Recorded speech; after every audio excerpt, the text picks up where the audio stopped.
Ladder ম্যাথমেটিক্সে সকলকে স্বাগত জানাই। আমরা ম্যাট্রিক্সের উপর যে ভিডিও সিরিজটি শুরু করেছি তার 7 নম্বর প্রবলেমটি আমাদের স্ক্রিনে দেওয়া আছে।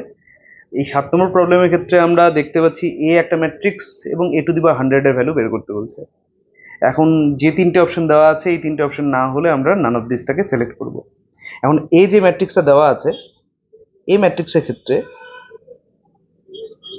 আমাদেরকে যেহেতু a⁴ বের করতে বলছে, আমরা স্টেপ বাই স্টেপ করবো। ফার্স্টে a স্কোয়ারের ভ্যালু দেখবো যে কি আসে, এবং a স্কোয়ার যখন আমরা হিসেব করব দেখবো যে ম্যাট্রিক্সের সবগুলো এন্ট্রিকে পাল্টে যাচ্ছে। মানে এ ম্যাট্রিক্স যেটা ছিল এ ম্যাট্রিক্সের সব এন্ট্রি কি চেঞ্জ হয়ে গেল, নাকি কোনো একটা চেঞ্জ হলো না, নাকি কোনো দুটো চেঞ্জ হলো না, নাকি তিনটে চেঞ্জ হলো না, নাকি এফেক্টেডই হচ্ছে না। ঠিক আছে, তো আমরা দেখবো যে কি হচ্ছে অ্যাকচুয়ালি।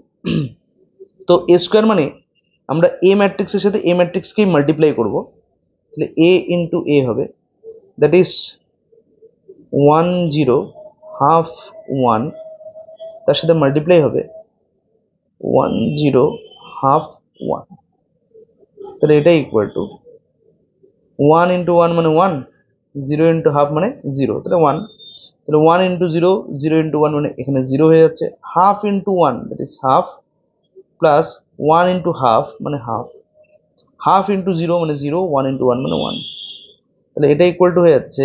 আমরা দেখলাম যে তিনটে পজিশন সেম আছে এ ম্যাট্রিক্সের সাথে 1 0 1, এখানেও 1 0 1 আছে, শুধু একটা পজিশন এফেক্টেড হলো, তাই না?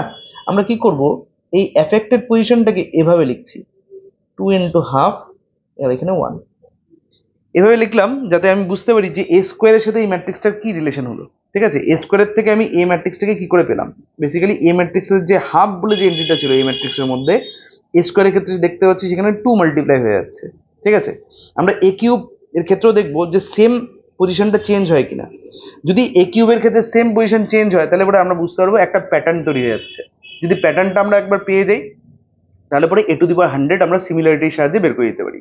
ঠিক আছে, তো এ কিউব মানে হচ্ছে এ স্কোয়ার ইন্টু এ, এ স্কোয়ার ইন্টু এ মানে হচ্ছে 1 0, 2 ইন্টু হাফ, আর এখানে 1, তার সাথে মাল্টিপ্লাই হবে 1 0 হাফ 1, এটা ইকুয়াল টু 1 ইন্টু 1 মানে 1, 0 ইন্টু হাফ মানে 1, এখানে হয়ে যাবে 1 ইন্টু 0 0, 0 ইন্টু 1 মানে 0, 2 ইন্টু হাফ ইন্টু 1, তার মানে 2 into half basically, plus 1 into half তার মানে হাফ, আর 0 এখানে 1, তারপরে 1 হবে। তাহলে এটাকে একটু এভাবে লিখি, 0টাকে 1 এর মাথার উপর লিখি এখানে, তাহলে এটা ইকুয়াল টু দেখতে পাচ্ছি যে 1 0, 2 ইন্টু হাফ ছিলই, যোগ আরেকটা হাফ, মানে টোটাল এখানে তিনটে হাফ হয়ে যাচ্ছে। তিনটে হাফ মানে 3 ইন্টু হাফ, আর এখানে 1।